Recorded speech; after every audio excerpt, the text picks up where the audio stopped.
சிறகடிக்க ஆசை சீரியலோட upcoming episode என்னென்னு பார்க்கலாம்.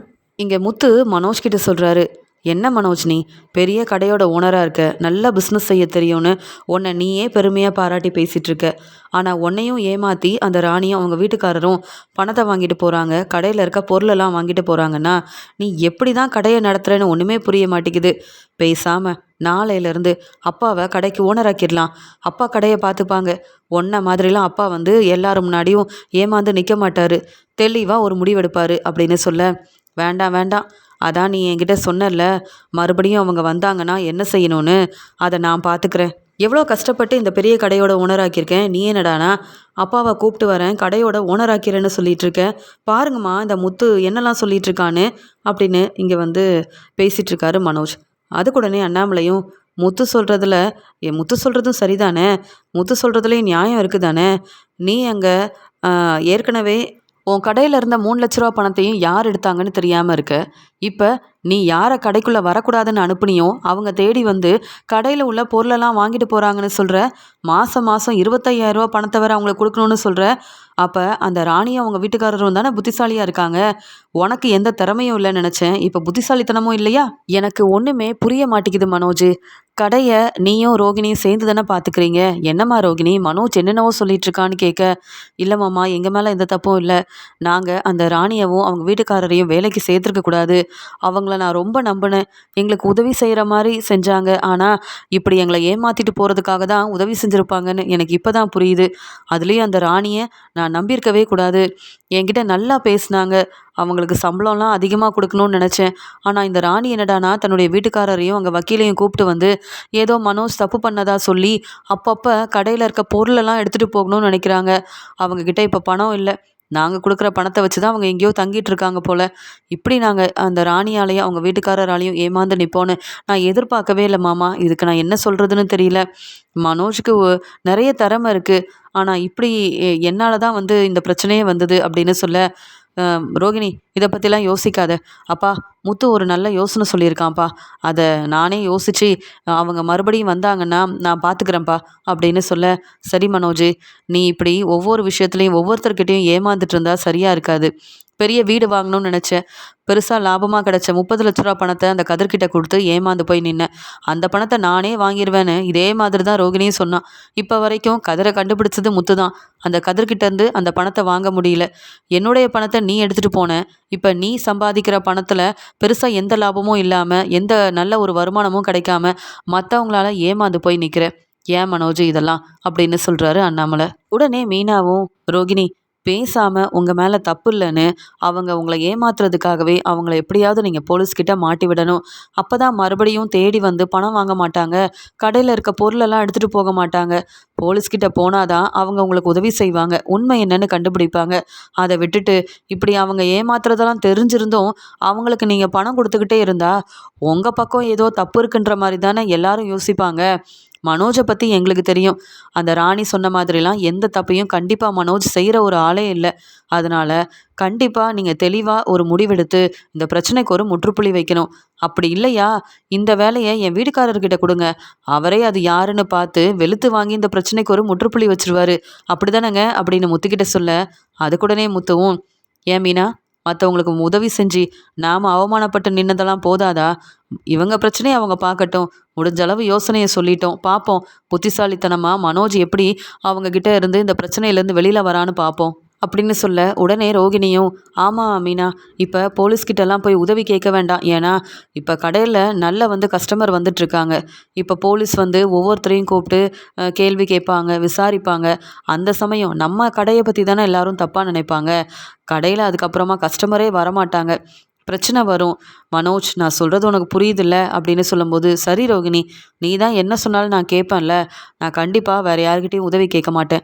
நானே யோசித்து அங்கே அந்த ராணியவும் அவங்க வீட்டுக்காரர் ராஜாவையும் எப்படி மாட்டி விடுறேன்னு பாரு. இனி அவங்க நம்ம கடை பக்கம் வரப்போகிறதே இல்லை. இனி வந்தாலும் நான் தான் அவங்கள வெளுத்து வாங்கி அனுப்ப போகிறேன்.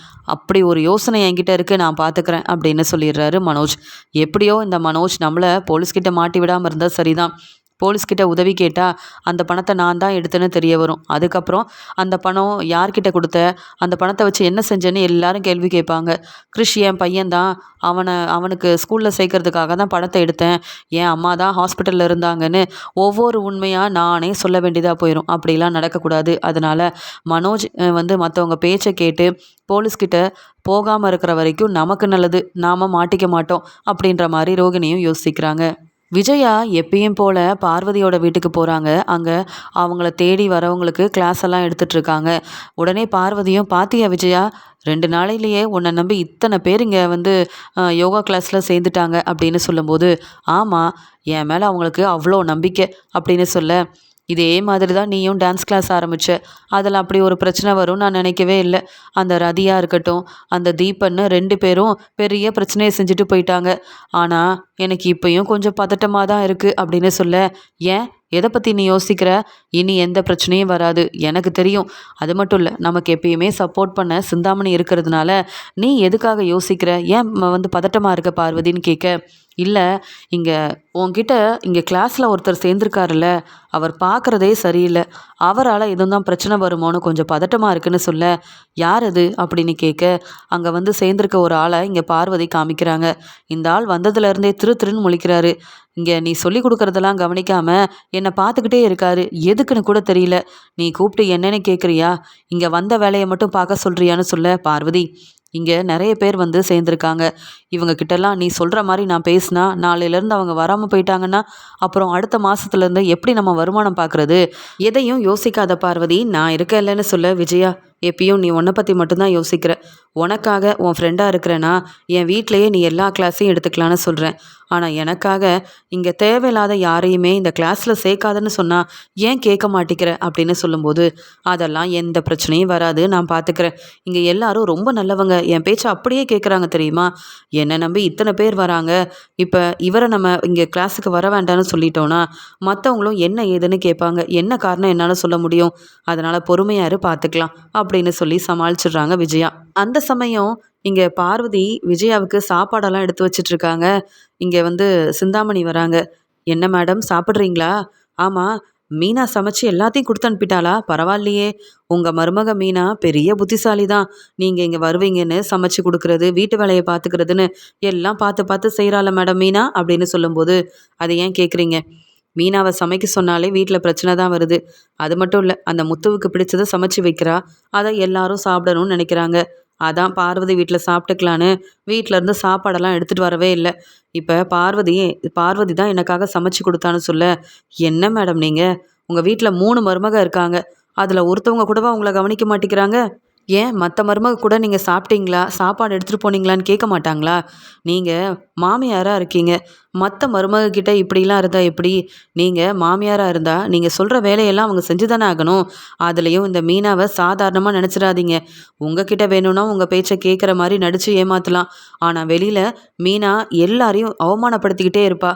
ஏன், எனக்கு டெக்கரேஷன் ஆர்டரில் கூட சரியாக எனக்கு வருமானம் வராததுக்கு காரணம் அந்த மீனா தான் தெரியுமா அப்படின்னு சொல்லும்போது, என்ன செஞ்ச அந்த மீனான்னு கேட்க, அந்த கிறிஷோட ஸ்கூல் ஃபங்க்ஷன் டெக்கரேஷன் ஆர்டர் கிடச்சதை பற்றி இங்கே மீனா என்னெல்லாம் செஞ்சாங்க, அதனால் அவங்களுக்கு அந்த டெக்கரேஷன் ஆர்டர் மூலமாக சரியாக எதிர்பார்த்த வருமானம் வரவே இல்லை.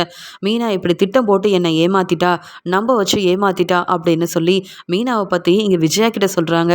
உடனே விஜயாவும், அப்படியா, மீனாவா இப்படிலாம் பேசுனா அப்படின்னு கேட்க, ஆமாம் மேடம், அந்த டெக்கரேஷன் ஆர்டர் எனக்கு தான் வரணும்னு நான் பேசிட்டு வரதுக்குள்ளே எனக்கு கிடைக்க இருந்த 50,000 ரூபா பணத்துக்கு மேலே எனக்கு அந்த வருமானம் வரணும். ஆனால் ரொம்ப கம்மியாக தான் அந்த வருமானமே எனக்கு கிடைச்சது தெரியுமா? அதுக்கு காரணம் உங்கள் மருமக மீனா தான். என்னை ரொம்பவே அவமானப்படுத்திட்டான்னு சொல்ல, அதானே பார்த்தேன். அந்த மீனாவை பற்றி எனக்கு நல்லாவே தெரியும். அவளுக்கு யாரையாவது பிடிக்கலனா சும்மா இருக்கவே மாட்டா, இப்படி தான் ஏதாவது பிரச்சனை செய்வா. உங்கள் நல்ல மனசு எனக்கு தான் சிந்தாமணி தெரியும். நீங்களும் வாங்கலை சாப்பிடலான்னு சொல்ல, இல்லை மேடம், நான் வீட்டில் சாப்பிட்டுட்டே வந்துட்டேன். ஆனால் உங்கள் நிலமை தான் இப்படி இருக்குது. மீனா வேலைக்கு போகிறதுனால, நல்லா சம்பாதிக்கிறதுனால தானே உங்களுக்கு சமைச்சு கொடுக்குறா. எதுக்கு மீனா வெளியில் வேலைக்கு போகணும், சம்பாதிக்கணும்?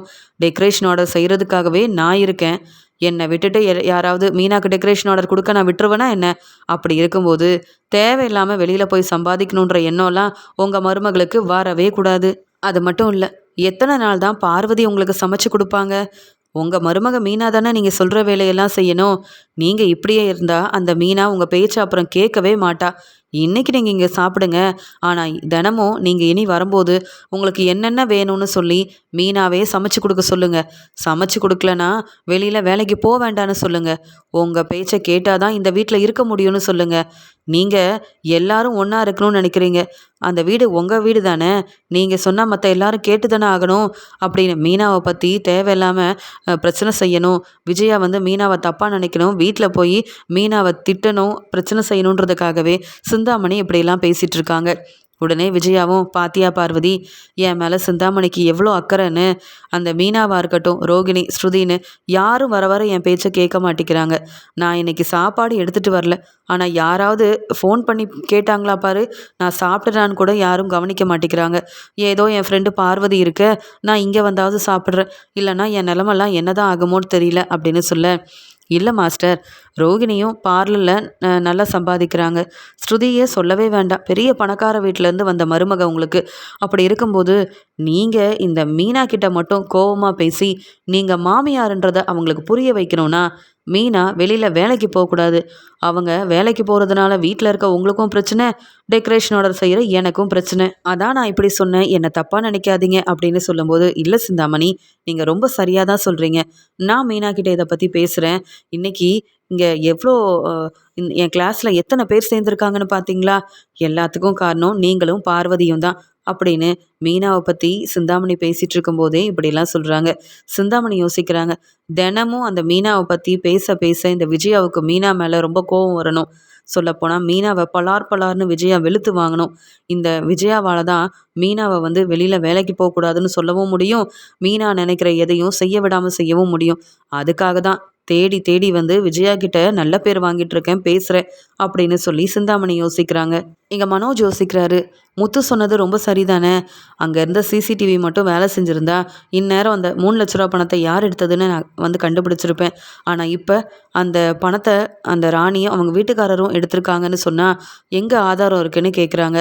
ஆதாரமே இல்லாததுனால கடையில் வந்து பணம் பொருள்னு ஒவ்வொன்றா கேட்டு வாங்கிட்டு போகிறாங்க. மறுபடியும் என்ன கேட்டு வந்து நிற்க போகிறாங்களோ தெரியல. அவங்க என்ன பேசினாலும் உடனே அதை ஆதாரமாக எடுக்கணும். முத்து அப்படி தானே சொன்னா அப்படின்னு சொல்லிட்டு நம்ம ஃபோனை வந்து இங்கே வைப்போம். இதில் அவங்க பேசுகிறது எல்லாமே தெளிவாக வந்து ஆதாரமாக இருக்கும். அதை அப்படியே எடுத்து வச்சுக்கிட்டு அவங்க இனி இந்த கடை பக்கமே வராத மாதிரி நம்ம செய்யணும். அந்த ராணியாக இருக்கட்டும், அவங்க வீட்டுக்காரர் ராஜாவாக இருக்கட்டும், என்ன திட்டம் போடுறாங்கன்னு முதல்ல கண்டுபிடிக்கணும். அவங்க என்னையும் ரோகிணியும் ஏமாத்துறாங்க அப்படின்றது ஆதாரமாக நமக்கு கிடைக்கணும்.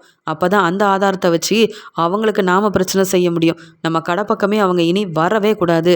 என்னையா ஏமாத்துறீங்க, இனிமேல் நீங்கள் என் கடை பக்கம் வாங்க, அப்புறம் நான் பேசிக்கிறேன் அப்படின்னு சொல்லிட்டு மனோஜுக்கு இந்த ராணி மேலேயும் ஏற்கனவே வேலைக்கு சேர்ந்த அந்த ராஜா மேலேயும் ரொம்பவே கோவத்தில் இருக்காரு. வீட்டுக்கு வந்த சத்யா சந்திரா கிட்ட சொல்கிறாங்க, பார்த்தீங்களாமா, அருண் வந்து தேவையில்லாமல் முத்துமாமா தான் தப்பு பண்ணாருன்னு பொய் சொல்லி ஏமாத்திருக்கிறதா உண்மையை நிரூபிச்சிட்டாங்கம்மா முத்துமாமா. அது மட்டும் இல்லாமல் பாவம் சீதா அந்த அருணை நம்பி ஏமாந்து போய் நிற்கிறா. நானும் நீங்களும் எவ்வளவோ சொன்னோம் சீதா கிட்ட, எவ்வளவோ பேசி புரிய வைக்கணும்னு நினச்சோம். அக்கா கிட்டேயும் மாமா கிட்டேயும் மன்னிப்பு கேளு, யாரையும் தப்பாக நினைக்காதன்னு நான் சொன்னப்போ கூட மீனா அக்கா தான் என்கிட்ட வந்து மன்னிப்பு கேட்கணும்னு பேசினேன். சீதா இப்போ அவ்வளோ மனசு வேதனையோடு அழுதுட்ருக்காளாம். இதெல்லாம் தேவையாமா?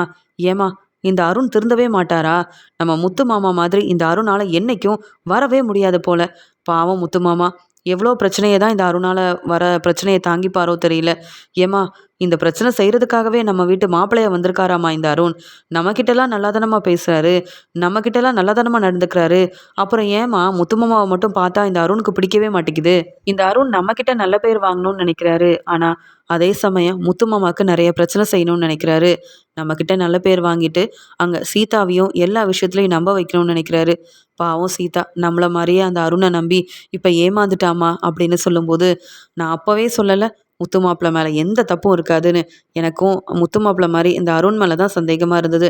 இருந்தாலும் 2 பேரும் நம்ம வீட்டு மாப்பிள்ளையாச்சே, ஒருத்தர் நான் விட்டு கொடுக்கக்கூடாதுன்னு தான் அமைதியாக இருந்தேன். இப்போ பாரு சீதா அவள் வாழ்க்கையை அமைச்சுக்கிட்டா. இப்போ அந்த அருணால் முத்துவுக்கும் மீனாவுக்குலாம் பிரச்சனை. அவர் சொன்ன பொய்யால் சீதா தப்பாக புரிஞ்சுக்கிட்டு மீனா கிட்ட வந்துல பிரச்சனை செஞ்சுட்டு இருந்தா. என் 2 பொண்ணுங்களும் எப்பயுமே சந்தோஷமாக இருக்கணும்னு நான் ஆசைப்பட்டேன். அவங்களுக்கு இடையில பிரச்சனை வர்றதுக்கு காரணமே இந்த அருண் தானே. அது மட்டும் இல்லாமல் நம்ம குடும்பத்துலேருந்து முத்து தம்பியை பிரிக்கணும்னு நினச்சது மட்டும் இல்லாமல் இங்கே சீதா மீனா 2 பேரும் இப்போ வந்து ஒருத்தரை ஒருத்தர் புரிஞ்சிக்காம தேவையில்லாமல் பிரச்சனை செஞ்சு பிரியறதுக்கும் இந்த அருண் தானே காரணமாக இருந்திருக்காரு. என்ன சொல்லன்னு தெரியல. இந்த அருணை பார்த்தாவே எனக்கு வர வர பிடிக்க மாட்டேங்குது. இனி அந்த அருண் வீட்டுக்கு போகவும் வேண்டாம், அவர் நமக்கு எந்த உதவியும் செய்யவும் வேண்டாம். இன்னும் சீதா தான் என்ன முடிவெடுக்க போறான்னு தெரியல. பாவம் சீதா எல்லாரையும் நம்பி ஏமாந்து போய் நிற்கிறா. யார் நல்லவங்கன்னு கூட சீதாவுக்கு தெளிவாக ஒரு முடிவெடுக்க முடியல பாத்தியா. என்னதான் இருந்தாலும் மீனாவையும் முத்துவையும் இங்கே சீதா விட்டு கொடுத்துருக்கவே கூடாது அப்படின்னு இங்கே வீட்டில் உள்ள எல்லாருக்கும் அருணை பற்றின உண்மை தெரிய வர இங்கே சந்திரா மட்டும் இல்லாமல் சத்யாவும் ரொம்பவே கோவத்தில் இருக்காரு. அம்மா, நான் பேசாமல் போய் அருண் மாமா கிட்ட பேசிட்டு வரேம்மா. இனி அவர் இப்படிலாம் செஞ்சால் நம்ம வீட்டு பக்கமே வராதீங்கன்னு சொல்லிட்டு வர போகிறேன் அப்படின்னு சொல்லும்போது, நமக்கு எதுக்கு தேவையில்லாத பிரச்சனை. சீதாவா இங்கே என்ன முடிவெடுக்கணுமோ எடுக்கட்டும், யார்கிட்ட என்ன பேசணுமோ பேசட்டும். அது மட்டும் இல்லை, இங்கே முத்து மாப்பிள்ள சும்மா இருப்பாரா என்ன. சீதா வாழ்க்கையில் அருணால் பிரச்சனை வரதா இருந்தால் முதல்ல வந்து நமக்கு உதவி செய்கிறது முத்து மாப்பிள்ளையாக தான் இருப்பாங்க. அது தெரியாமல் இந்த அருண் என்னென்னவோ சொல்லிட்டு இருக்கான். இந்த அருண் பேசுகிற எல்லாத்தையும் நம்ம கேட்டு நம்பிடுவோமா? எப்பயுமே நமக்கு முத்து மாப்பிள்ளை தான் முக்கியம். அவரை தான் நம்ம தலையில் தூக்கி வச்சு கொண்டாட போகிறோம். இந்த அருண் சொன்னதை யார் நம்ப போகிறது அப்படின்னு ரொம்ப கோவத்தில் இருக்காங்க சந்திரா. வீட்டுக்கு வந்த மீனா முத்துக்கிட்ட சொல்கிறாங்க, என்னங்க இந்த அருண் இப்படி இருக்காரு. பாவம் சீதா தான் அருணோட உண்மையான குணம் என்னன்னு தெரியாமல் இப்படி கல்யாணம் பண்ணிக்கிட்டா. இப்போ உட்காந்து அருணை பற்றி புரிஞ்சுட்டு அழுதுட்ருக்கா. நீங்கள் சொன்னதை நாங்கள் கேட்டிருக்கணுமோ அப்படின்னு இப்போதாங்க தோணுது. இருந்தாலும் எனக்காக என் தங்கச்சி என்கிட்ட மறுபடியும் பேசணுன்றதுக்காக எவ்வளோ பெரிய உதவி செஞ்சுருக்கீங்க. எப்படி உங்களுக்கு நன்றி சொல்கிறதுனே எனக்கு தெரியலங்க. எனக்கு ரொம்ப சந்தோஷமாக இருக்குது. அதே மாதிரி இனி யாரும் அந்த அருணை நம்பி ஏமாந்து போய் நிற்க மாட்டோம்ல. அருண் என்னவோ என் குடும்பத்துக்கு நல்லது செய்கிறேன்னு உங்களை மாதிரியே நல்ல பேர் வாங்கணுன்றதுக்காக பொய் சொல்லி ஏமாத்திட்டுருக்காரு. ஆனால் அந்த அருண் சொல்கிறது எல்லாம் பொய்ன்னு என் அம்மா தம்பின்னு எல்லாருக்கும் தெரிய வந்திருக்கும்ல. இனி யாராக இருந்தாலும் அந்த அருணை நம்ப மாட்டாங்க. இப்போ புரிஞ்சுக்கிட்டேங்க. இந்த அருணோட பேச்சை கேட்டு சீதாவை அருணுக்கு கல்யாணம் பண்ணி வச்சிருக்கவே கூடாதுங்க. இங்கே சீதாவுக்கு நீங்கள் ஏதாவது ஒரு நல்ல மாப்பிள்ளையாக பார்த்து கல்யாணம் பண்ணி வச்சிருக்கலாம் போல். இன்னும் அந்த அருணால் உங்களுக்கு எந்த பிரச்சனையும் வந்துருமோன்ற ஒரு பதட்டமாகவே இருக்குங்க. ஏன்னா நீங்கள் வேற சீதா கிட்ட அருணை மாட்டி விட்டுட்டீங்களா. இந்த அருணுக்கு கண்டிப்பாக இன்னும் உங்கள் மேலே ரொம்ப கோபம் வரும்ல அப்படின்னு சொல்லும்போது, அப்படி கோபம் வந்தால் அந்த அருணால் என்ன செய்ய முடியும். இனியும் திருந்தலைனா அந்த அருண் தான் அவமானப்பட்டு நிற்பார். ஏன்னா நான் பிரச்சனை செய்யலை, நான் அந்த அருணுக்கு உதவி செய்யணும்னு நினச்சேன். என்னையே மாட்டி விடணும், அவமானப்படுத்தணும், சீதா கிட்ட தப்பாக பேசணும்னு நினச்சதுக்கு தான் இப்போ நல்லா தலை குனிஞ்சு நிற்கிறாரு அருண். மறுபடியும் கண்டிப்பாக அந்த அருண் பிரச்சனை செய்வான். ஆனால் அதுக்கெல்லாம் நான் இடம் கொடுக்க மாட்டேன். நான் என்றைக்கும் அருணுக்கு பிரச்சனை செய்ய மாட்டேன். ஏன்னா சீதாவோட வாழ்க்கை எனக்கு முக்கியமே அப்படின்னு பேசிகிட்டு இருக்கும்போது, உங்கள் நல்ல மனசு வேறு யாருக்குமே வராதுங்க அப்படின்னு மீனா இப்படி முத்து பேசுகிறதெல்லாம் பார்த்து சீதா மேலே முத்துக்கு இருக்கிற அக்கறையெல்லாம் பார்த்து ரொம்ப சந்தோஷப்படுறாங்க. மீனாவும் முத்துவும் சந்தோஷமாக பேசிகிட்டு இருக்காங்க. அந்த சமயம் வீட்டுக்கு வந்த விஜயாவும், என்ன இந்த முத்துவும் மீனாவும் ரொம்ப சிரிச்சிட்டு இருக்காங்க, அவங்க பேசுகிறது அங்கே வரைக்கும் கேட்டுட்ருக்கு, என்ன நடக்குதுங்க. என்ன மீனா ரொம்ப சந்தோஷமாக இருக்க போல, ரொம்ப சிரிச்சிட்ருக்கியே, அதான் கேட்டேன்னு சொல்ல. ஏன் இந்த வீட்டில் சிரிக்கக்கூடாதா, பேசக்கூடாதா. மீனா என் மனைவி, எப்போ வேணாலும் நான் பேசுவேன் சிரிப்பேன், உங்களுக்கு என்ன வந்த உடனே கேள்வி கேட்க ஆரம்பிச்சிட்டிங்களான்னு முத்து பேசும்போது, இல்லை நான் இன்னைக்கு பார்வதி வீட்டுக்கு போகிறேன், எனக்கு சமைச்சு கொடுத்துட்டு நீ வெளியில் போன்னு சொன்னேன். என் பேச்சை கேட்காம நீ கிளம்பி போயிட்ட. இப்போ என்னடானா நான் சாப்பிட்டேனான்னு கூட எனக்கு ஃபோன் பண்ணி கேட்டியா. நீ எல்லாம் என்ன மருமக. இதில் நான் வேற உன்னை மருமகளாம் ஏற்றுக்கணும்னு எல்லாரும் உனக்கு சப்போர்ட் பண்ணுறாங்க. வர வர நீ செய்கிறதெல்லாம் சரியே இல்லை அப்படின்னு சொல்ல. அத்தை, எங்கள் வீட்டில் ஒரு பிரச்சனை, அதான் போய் பார்த்துட்டு வந்தேன். அதனால தான் நான் உங்ககிட்ட எதையும் பேச முடியல, ஃபோன் பண்ண முடியலன்னு சொல்ல. உனக்கு என்னைக்கு தாண்டி பிரச்சனை இல்லை. உங்கள் அம்மாவுக்கு ஒரு பிரச்சனைனா முன்னாடி போய் 2 பேரும் நிற்கிறீங்க. வீட்டில் இருக்க நான் சாப்பிட்டேனான்னு கேட்க இங்கே ஆள் இல்லை. உனக்கு உன் வீட்டில் உள்ள எல்லாரும் முக்கியம். என்னை பற்றி நீ யோசிப்பியா. நான் சாப்பிட்டேனான்னு கூட உனக்கு கேட்கணும்னு தோணலைல்ல அப்படின்னு விஜயா வந்த உடனே கோவமாக பேசுகிறாங்க.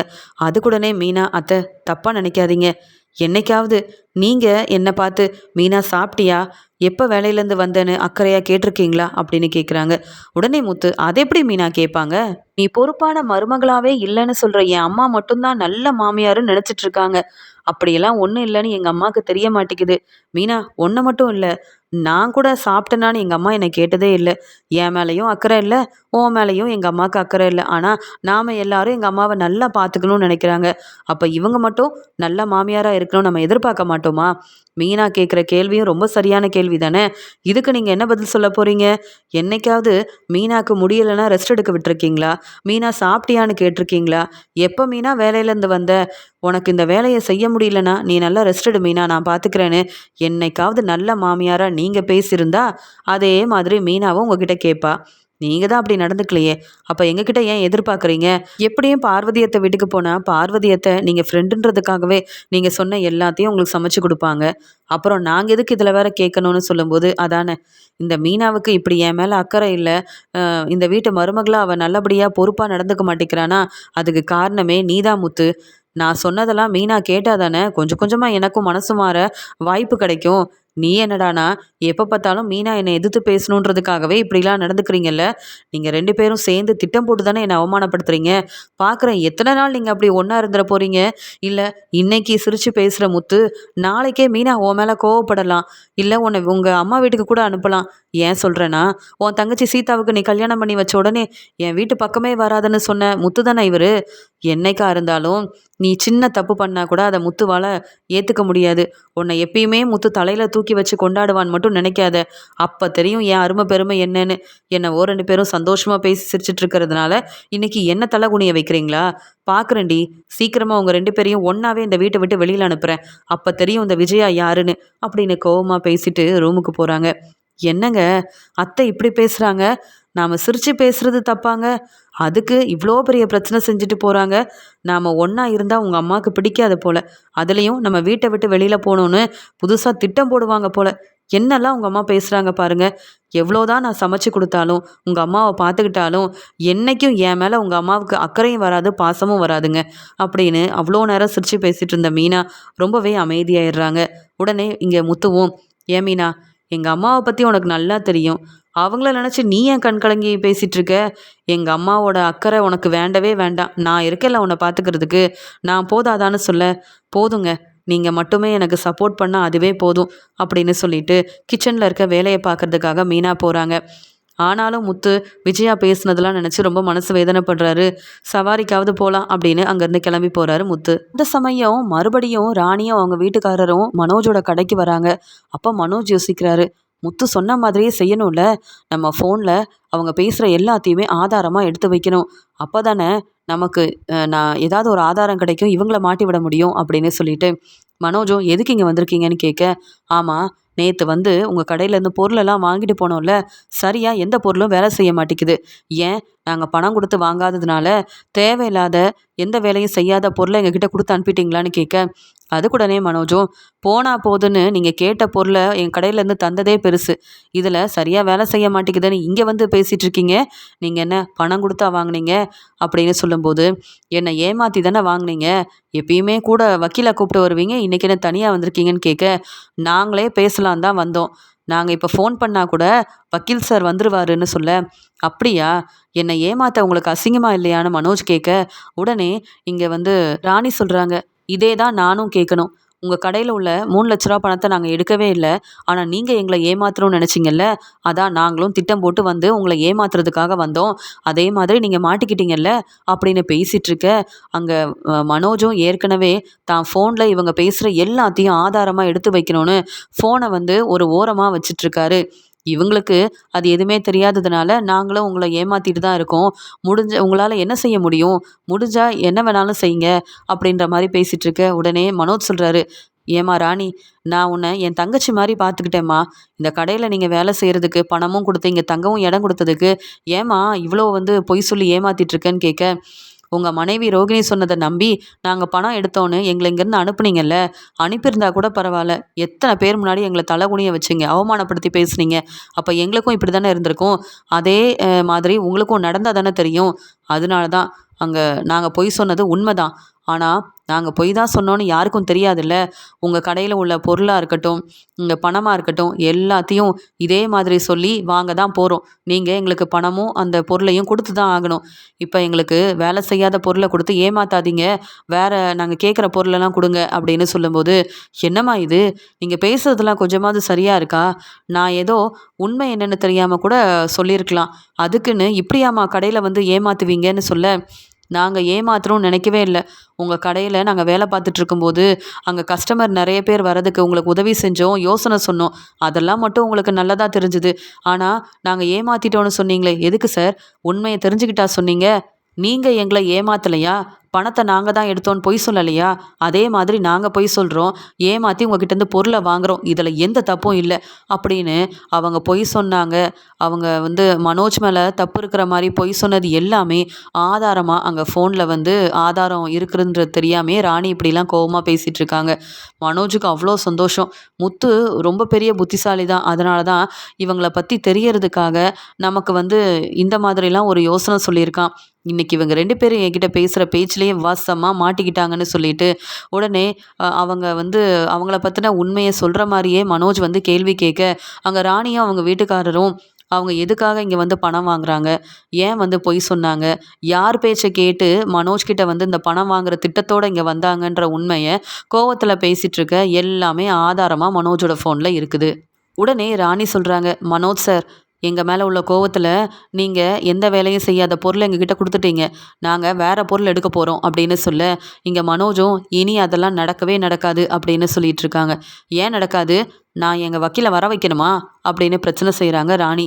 ஏன்னா இவ்வளோ நேரம் என்கிட்ட பேசிகிட்டு இருந்தீங்கல்ல, அதை யாருக்கும் தெரியாத மாதிரிலாம் பேசிகிட்டு இருந்தீங்கல்ல, எல்லாமே என்கிட்ட ஆதாரமாக இருக்குது அப்படின்னு சொல்ல, என்னது ஆதாரமாக இருக்கா அப்படின்னு சொல்லிட்டு மனோஜ் திட்டம் போட்டு தான் இப்படியெல்லாம் பேசியிருக்காருன்னு ராணியும் அவங்க வீட்டுக்காரரும் புரிஞ்சுக்கிறாங்க. உடனே மனோஜ் சொல்கிறாரு, நீங்கள் என்னை ஏமாற்றி என் கடையிலேருந்து பணம் வாங்குறது, பொருள் வாங்குறதுன்னு எல்லாத்தையும் எப்படி செஞ்சீங்களோ எல்லாமே நீங்களே இப்போ என்னென்ன செஞ்சீங்கன்னு பேசிட்டீங்க. இதை நான் போலீஸ்கிட்ட காமிச்சா உங்கள் நிலைமை என்ன ஆகும்? யாரை ஏமாற்றலான்னு பார்க்குறீங்க? நான் தெளிவாக யோசித்து உங்களை மாட்டி விடுறதுக்கு எல்லா ஏற்பாடும் செஞ்சுட்டேன்னு சொல்லும்போது உடனே ராணியோட வீட்டுக்காரர் ராஜாவும், அண்ணே ஏதோ தெரியாமல் செஞ்சிட்டோம், மன்னிச்சிருங்கண்ணே, இனி உங்கள் கடை பக்கமே வரமாட்டோம். பாத்தியா ராணி, தேவையில்லாமல் அதான் வக்கீல் சார் கூட வந்திருக்கணும், நாம் இப்படி தேவையில்லாமல் பேசி நாமளே மாட்டிக்கிட்டோமே, இனி இங்கே இருந்தால் இங்கே போலீஸை வர வச்சுருவாங்க, நாம் செஞ்ச தப்புக்கு நம்ம மாட்டிக்கிட்டோன்னா முதல்ல இங்கேருந்து கிளம்புவோம். அதான் அவங்க கொடுத்த பொருளெல்லாம் நல்லா தானே இருக்குது, நாம் பொய் சொல்லி வேறு கடையில் இருக்கிற வேறு தேவையான பொருளெல்லாம் எடுத்துகிட்டு போகலான்னு வந்தோம். ஆனால் மனோஜ் ரொம்ப புத்திசாலித்தனமாக நம்மளை மாட்டி விட இப்படிலாம் செஞ்சுருக்கானே அப்படின்னு சொல்லிட்டு எந்த பதிலும் பேசாமல் ராணியை அங்கேருந்து உடனே கூப்பிட்டு போயிடுறாங்க அவங்க வீட்டுக்காரர் ராஜாவும். இதை பார்த்த மனோஜ் அவ்வளோ சந்தோஷப்படுறாரு. முத்துவால தான் இன்னைக்கு எனக்கு வந்த பிரச்சனைக்கே நான் முற்றுப்புள்ளி வச்சுட்டேன்னுட்டு. ஆனால் அங்கே இருந்த ஃபோனை எடுக்கிறதுக்கு மறந்துடுறாரு மனோஜ். அங்கே மனோஜும் தன்னுடைய வேலையை பார்த்துட்டு வெளியில் கஸ்டமரை பார்க்கணும் அப்படின்னு சொல்லிட்டு கிளம்பி போயிடுறாரு. அந்த சமயம் ரோகிணி வராங்க. ரோகிணி வந்த உடனே அவங்களுக்கு ஃபோன் வருது. உடனே ரோகிணியும், என்ன அம்மா எதுக்கு இப்போ ஃபோன் பண்ணுறாங்க அப்படின்னு மனோஜ் இல்லைல்ல அப்படின்னு பார்க்குறாங்க. மனோஜ் தான் ஏதோ வேலை இருக்குன்னு வெளியில் போயிட்டான்ல, அப்போ நம்ம நிம்மதியாக ஃபோன் பேசலாம், யாரும் கண்டுக்க மாட்டாங்கன்னுட்டு தன்னுடைய அம்மா ஃபோன் பண்ண உடனே எடுத்து பேசுகிறாங்க. என்னம்மா எதுக்குமா ஃபோன் பண்ணிகிட்ருக்கீங்க? நான் இப்போ வேலை பார்ப்பேன்னு உங்களுக்கு தெரியாதா? நீங்கள் ஃபோன் பண்ணக்கூடாது, என்னை தேடி வரக்கூடாதுன்றதுக்காக தான் நான் உங்களை எங்கே தங்க வச்சுருக்கேன்னு தெரியும்ல, இப்போ எதுக்கு ஃபோன் பண்ணீங்கன்னு கேட்க, இல்லைம்மா கல்யாணி, என்னை பற்றி நீ யோசிக்க வேண்டாம், என் பேரன் கிறிஷை பார்க்கணுன்னு ஆசையாக இருக்குது, கிறிஷ் நல்லா இருக்கானா, அவனை போய் பார்த்தியா அப்படின்னு அழுதுகிட்டே கேட்குறாங்க. நான் கிறிஷை எப்படி பார்த்துக்கணுன்னு எனக்கு தெரியும், நீங்கள் நல்லா கிறிஷை பார்த்துப்பீங்கன்னு நம்பி உங்கள் கூட தங்க வச்சது பெரிய தப்பு. அதனால் இப்போ கூட இருக்கும்போது கிறிஷ் மேலே உங்களுக்கு அக்கறை இல்லை, கவனமே இல்லை. நீங்கள் பாட்டுக்கு என் வீட்டில் தான் கிறிஷ் இருக்கணும்னு ஒரு திட்டத்தோடு கிளம்பி போயிட்டீங்க. இப்போ என்ன புதுசாக உங்கள் பேரனை பார்க்கணுன்னு ஆசை வந்திருக்கு. கிறிஷெல்லாம் உங்களால் பார்க்க முடியாது. கிறிஷை தேடியோ இல்லை என்ன தேடியோ இந்த பக்கமே வந்துடாதீங்க. நீங்கள் உங்கள் தங்கச்சி வீட்டிலையே இருங்க. கிறிஷ் என்னோட பையன், அவனை எப்படி பார்த்துக்கணும், அவனை எவ்வளோ கவனமாக பார்த்துக்கணும்னு எனக்கு நல்லா தெரியும். ரொம்ப அக்கறை இருக்க மாதிரி பேசாதீங்க. கூட இருக்கும்போது கிறிஷை கவனிக்காமல் இருப்பீங்க, இப்போ உங்கள் தங்கச்சி வீட்டுக்கு போனதுக்கப்புறம் உங்களை பற்றி யோசிக்க வேண்டியதானே, எனக்கு எதுக்கு ஃபோன் பண்ணுறீங்க அப்படின்னு சொல்ல, என்ன இருந்தாலும் கிறிஷோட ஞாபகம் எனக்கு வராதா, நீ கிறிஷை போய் பார்த்துட்டு வந்தால் எனக்கு அதுவே போதும்னு சொல்கிறாங்க. கிறிஷை போய் பார்த்துட்டு தான் வந்தேன், கிறிஷுக்கு தேவையானதெல்லாம் வாங்கி கொடுத்துட்டேன், கிறிஷ் ரொம்ப நல்லா படிக்கிறான், அவன் சந்தோஷமாகவும் இருக்கான், நீங்கள் தேடி பிரச்சனை செய்யாமல் இருந்தால் அதுவே போதும் அப்படின்னு இங்கே ரோகிணி கோவமாக பேச, நீ எப்போ தான் கிறிஷை உன் கூட கூப்பிட்டு பார்த்துக்க போகிற, எப்போ உன்னை பற்றின உண்மையை சொல்ல போகிறேன்னு கேட்குறாங்க. நான் ஏன் உண்மையை சொல்லணும், எப்போ உண்மையை சொல்லணும்னு எனக்கு தெரியாதா, என் வாழ்க்கை எனக்கு முக்கியம், நான் இப்போ தான் கொஞ்சம் கொஞ்சமாக மனோஜோட மனசை மாற்றிக்கிட்டு வரேன். இங்கே என்னைக்கு நான் பணக்கார வீட்டு பொண்ணு இல்லைன்னு தெரிய வந்ததோ அன்னையிலேருந்தே விஜயாத்தை என்கிட்ட பேச மாட்டேங்கிறாங்க, எப்போ பார்த்தாலும் அந்த மீனாவை திட்டுற மாதிரியே என்னையும் திட்டிகிட்டு இருக்காங்க. இதில் அந்த முத்து வேற என்னை பற்றின உண்மையை கண்டுபிடிக்கணும்னு நினைக்கிறாரு. நானே உண்மையை சொல்லி மாட்டிக்கணும்னு நினைக்கிறீங்களா? அப்புறம் அந்த வீட்டில் நான் மருமகளாக இருக்க முடியுமா? ஏன் நான் உங்கள் கூடயே உங்கள் வீட்டில் இருக்கணும்னு நினைக்கிறீங்களா என்ன? கிறிஷை பார்த்துக்கிறதுக்கு நான் இருக்கேன். அதுக்காக தான் கஷ்டப்பட்டு வேலை செய்கிறேன், சம்பாதிக்கிறேன். நான் சம்பாதிக்கிற பணம் எல்லாமே என் பையன் கிறிஷுக்கு தான். புரியுதா? நீங்கள் என் அம்மா தான். உங்களுக்கு செய்ய வேண்டிய எல்லாத்தையும் நான் செய்வேன். அதுக்காக ஃபோன் பண்ணுறது, கிறிஷை பற்றி உங்கள் வீட்டில் சொல்லுன்னு பேசுகிறதுன்னு இந்த மாதிரி செஞ்சீங்கன்னா என்னால் அதை ஏற்றுக்க முடியாது. நீங்கள் முதல்ல ஃபோனை வைங்கம்மா, என்கிட்ட பேசாதீங்க. என் பையன் கிறிஷை நான் ரொம்ப நல்லா பார்த்துப்பேன் அப்படின்னு கோவமாக பேசிட்டு ஃபோனை வச்சிடுறாங்க. ஆனால் அங்கே தான் மனோஜோட ஃபோனை அவர் ஆதாரத்துக்காக வச்சுருந்ததை எடுக்காமல் இருந்த ஃபோன் அங்கே இருக்குன்னு தெரியாமல் இங்கே ரோகிணி அவங்க அம்மா கிட்ட ஃபோனில் பேசிகிட்டு இருந்த எல்லா ஆதாரமும் மனோஜோட ஃபோனில் இருக்குது. இப்படி மனோஜால் பிரச்சனையில் மாட்டிக்கிட்டோன்னு தெரியாத ரோகிணியும் மற்ற அங்கே இருக்கிற வேலை எல்லாத்தையும் பார்த்துட்ருக்காங்க. உடனே அங்கே வேலை பார்க்குற ஸ்டாஃப் சொல்கிறாங்க, இப்போ தான் அந்த ராணியும் அவங்க வீட்டுக்காரரும் வந்தாங்க. ஆனால் இங்கே மனோஜ் சார் பேசின பேச்சால் அவங்க இனி இந்த கடை பக்கமே வரமாட்டேன்னு சொல்லிட்டு போயிட்டாங்க. இந்த தப்பே இல்லைன்னு புரிஞ்சுக்கிட்டு அவங்களா இனி பிரச்சனை செய்ய வரவே மாட்டோம், எங்களை மாட்டி விட்டுறாதீங்கன்னு ராணி எந்த பதிலும் பேச முடியாமல் அவங்க வீட்டுக்காரரை கூப்பிட்டு உடனே கிளம்பி போயிட்டாங்க அப்படின்னு சொல்லும்போது, அப்படியா? அப்போ இனி அவங்க எங்ககிட்ட பணம் கேட்க மாட்டாங்க, பிரச்சனை செய்ய மாட்டாங்களா? ரொம்ப சந்தோஷம், நிம்மதியாக இருக்குது அப்படின்ற மாதிரி சொல்லிட்டு இருக்காங்க. அங்கே மனோஜும் வேலையெல்லாம் முடிச்சுட்டு, ரோகிணி எனக்கு வீட்டுக்கு போகணும் போல் இருக்குது, நான் கொஞ்சம் போய் ரெஸ்ட் எடுக்கிறேன் அப்படின்னு சொல்லிட்டு அங்கேருந்த ஃபோனை வேற எடுக்கிறாரு. எவ்வளோ நேரமாக என் ஃபோன் இங்கேயே இருந்திருக்கு, நான் இப்போ தான் கடைக்கே பார்க்குறேன். அந்த ராணியாக இருக்கட்டும், அந்த அவங்களோட வீட்டுக்காரர் ராஜாவாக இருக்கட்டும், இனி எந்த பிரச்சனையும் செய்ய கடைக்கே வரமாட்டாங்கன்னு சொல்லிட்டு வீட்டுக்கு கிளம்பி போக, அங்கே உடனே முத்துவும் மனோஜை பார்த்து கேட்குறாங்க, என்ன மனோஜ், நான் சொன்ன மாதிரியே செஞ்சியா? அவங்க மறுபடியும் வந்தாங்களான்னு கேட்க, ஆமாம் முத்து வந்தாங்க. ஆனால் இன்றைக்கி அவங்கள நான் சும்மா விடலை. அவங்க பேசின எல்லாத்தையும் என் ஃபோனில் ஆதாரமாக எடுத்து வச்சுருந்தேன்னா, அதை சொன்ன உடனே அவங்க இனி கடைப்பக்கம் வரமாட்டேன், இந்த ஆதாரத்தை காமிச்சு எங்களை போலீஸ்கிட்ட மாட்டி விட்டுறாதீங்கன்னு மன்னிப்பு கேட்டுட்டு உடனே அங்கேருந்து கிளம்பி போயிட்டாங்க.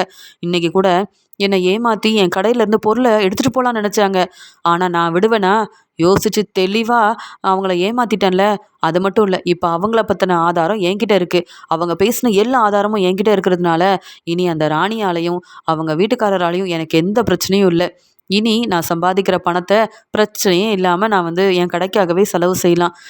நீ சொன்ன யோசனையால் தான் எனக்கு இப்படி ஒரு நல்லது நடந்திருக்கு. ஆனாலும் இதெல்லாம் செஞ்சது நான் தானே, நான் தான் உன்னை விட பெரிய புத்திசாலியே அப்படின்னு பேசிகிட்டு இருக்கும்போது, அப்படியா, அந்த ஆதாரத்தை காமி அப்படின்னு சொல்ல அண்ணாமலை விஜயான்னு எல்லாருமே அங்கே உட்காந்து என்ன இவங்க பேசிகிட்டு இருக்காங்கன்னு பார்க்கும்போது, அங்கே தன்னுடைய ஃபோனை கொடுக்க, இங்கே முத்துவும் சரியாக அதை என்னென்னு பார்த்துட்ருக்க, ரோகிணி பேசிகிட்டு இருந்த எல்லாமே அங்கே ஃபோன் மூலமாக இங்கே முத்துக்கு தெரிய வருது.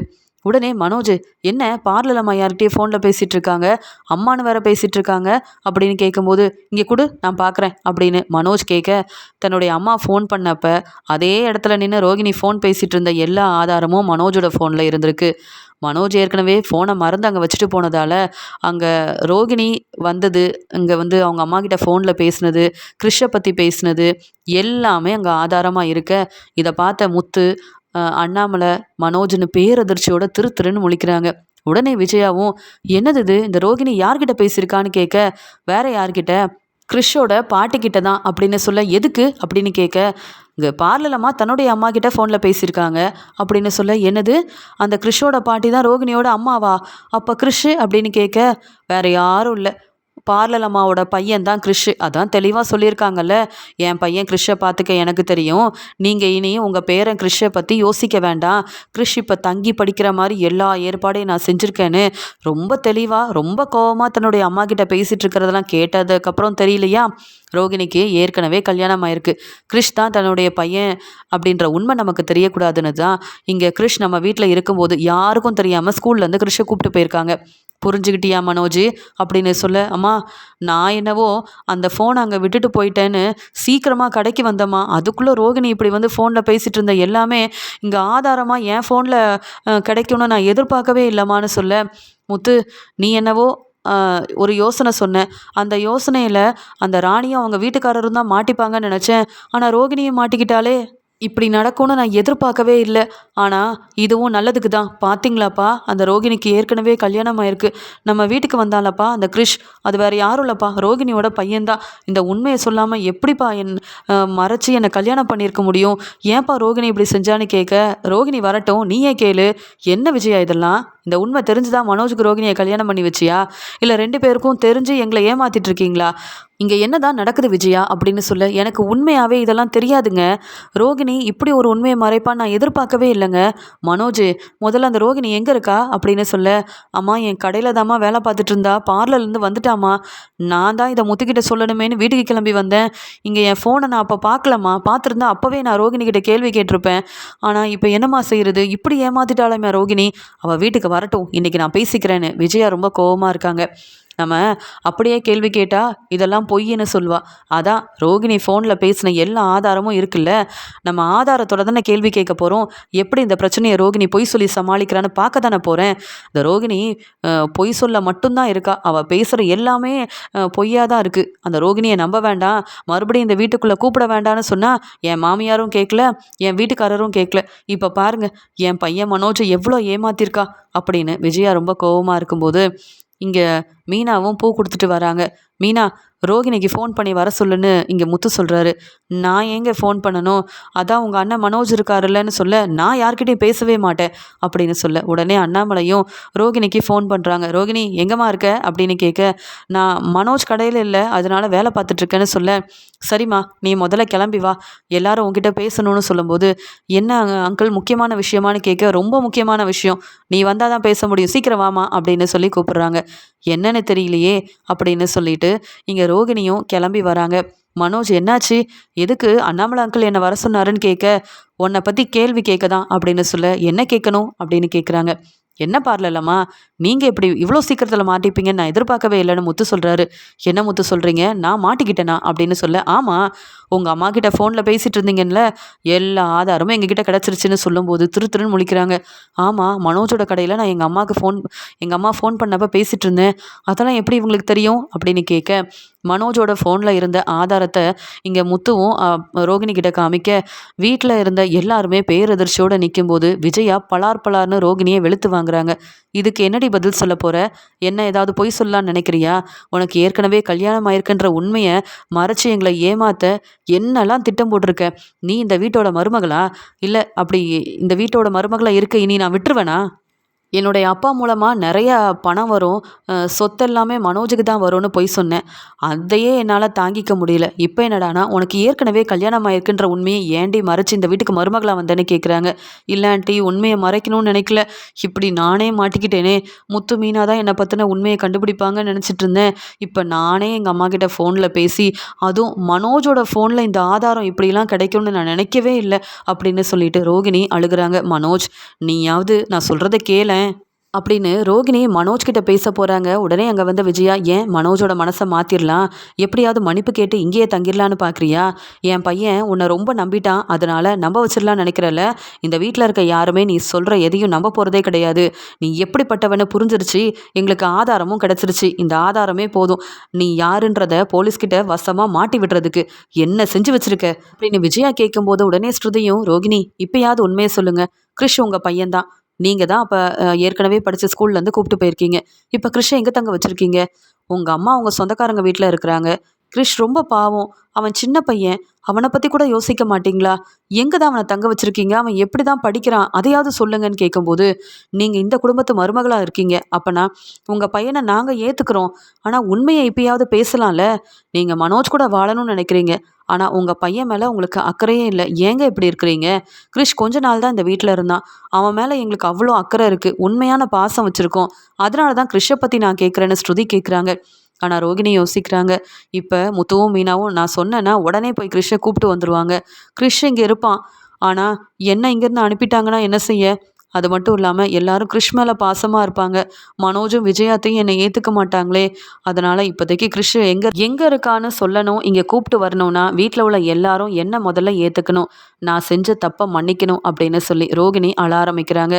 ஒவ்வொருத்தராக ரோகிணி கிட்ட கேள்வி கேட்க, மீனா முத்து முன்னாடி தலை குனிஞ்சு நிற்கிற ரோகிணி அண்ணாமலை கிட்ட மன்னிப்பு கேட்கும்போது, போதுமா, உன்னை நம்பி நாங்கள் ரொம்ப ஏமாந்துட்டோம். இதில் உங்கள் அம்மாவும் உன்னை பற்றின உண்மை தெரிஞ்சு மீனா கிட்ட கூட எதுவும் சொல்லாமல் கிளம்பி போயிருக்காங்கல்ல. அப்போ நீங்கள் எல்லாரும் திட்டம் போட்டு ஏமாத்துறதுக்கு எங்களை என்னம்மா யோசனை பண்ணி வச்சுருக்கிறீங்க? இல்லை எங்களை பற்றி என்னதான் நினைக்கிறீங்க? பாத்தியா முத்து அப்படின்னு சொல்லும்போது, உடனே விஜயா, பாரு வீட்டில் எல்லாரும் என்னையும் சந்தேகப்படுறாங்க. இந்த உண்மையெல்லாம் தெரிஞ்சுதான் மனோஜுக்கு ரோகிணியை கல்யாணம் பண்ணி வச்சியா? ஏற்கனவே இந்த விஷயம் விஷயத்த வந்து ரோகிணி உன்கிட்ட சொல்லிட்டாளா அப்படின்னு என் வீட்டுக்காரர் என்னை சந்தேகப்பட்டு கேள்வி கேட்குறாரு. உனக்கு ஏற்கனவே கல்யாணமான உண்மை எனக்கு இப்போ தான் தெரியும்னு கூட நான் சொன்னா யாரும் புரிஞ்சுக்க மாட்டேங்கிறாங்கடி. அதுக்கெல்லாம் காரணம் நான் உன் மேலே வச்ச நம்பிக்கை தான். பார்த்தல்ல, என்னை தலகுனிய வச்சுட்டல்ல, இப்படி ஏமாத்திட்டல்ல அப்படின்னு எல்லார் முன்னாடியும் இருந்த கோவத்தில் ரோகிணியை வெளுத்து வாங்குறாங்க விஜயா. இப்படி வீட்டில் உள்ள எல்லாருமே ரோகிணியை கேள்வி கேட்குறாங்க. இங்கே விஜயாவும் திட்டிக்கிட்டே இருக்காங்க. ஆனால் மனோஜ் ரொம்ப கோவமாக எதுவுமே பேசாமல் நிற்கிறத இங்கே ரோகிணி கவனிக்கிறாங்க. எல்லாரும் ஏதாவது பேசுகிறாங்க. ஆனால் மனோஜ் என் மேலே ரொம்ப கோவமாக இருக்கிறதுனால நான் ஏமாத்திட்டேன்னு நினச்சி அதை ஏற்றுக்க முடியாமல் இவ்வளோ கோவத்தில் இருக்காரு. இப்போ மனோஜோட மனசை எப்படி மாற்ற, இந்த பிரச்சனையிலேருந்து எப்படி நான் வெளியில் வர்றதுன்னு தெரியலையே அப்படின்னு மனோஜை பார்த்து அழுதுகிட்டே நிற்கிறாங்க ரோகிணி. ஆனால் ரோகிணி செஞ்ச இந்த தப்பாலையும் ரோகிணி மறைச்ச இந்த உண்மையாலையும் உண்மை என்னன்னு தெளிவாக தெரிஞ்சுக்கிட்ட மனோஜ் ரொம்பவே ரோகிணி மேலே கோவத்தில் இருக்காரு. இந்த ரோகிணியை எப்படியாவது இங்கேருந்து அனுப்பணும்னு நினச்சேன். ஆனால் இந்த வீட்டில் உள்ள எல்லாரும் ரோகிணிக்கு ரொம்பவே சப்போர்ட்டாக இருந்தாங்க. ஆனால் இவ்வளோ பெரிய பிரச்சனையை இந்த ரோகிணி செஞ்சதுக்கப்புறமா யாரும் சப்போர்ட் பண்ணவும் மாட்டாங்க. உடனே இந்த ரோகிணியை இங்கேருந்து அனுப்பியே ஆகணும் அப்படின்னு இங்கே ரோகிணி மேலே உள்ள கோவத்தில் தன்னுடைய முடிவில் ரொம்பவே உறுதியாக இருக்காங்க விஜயா.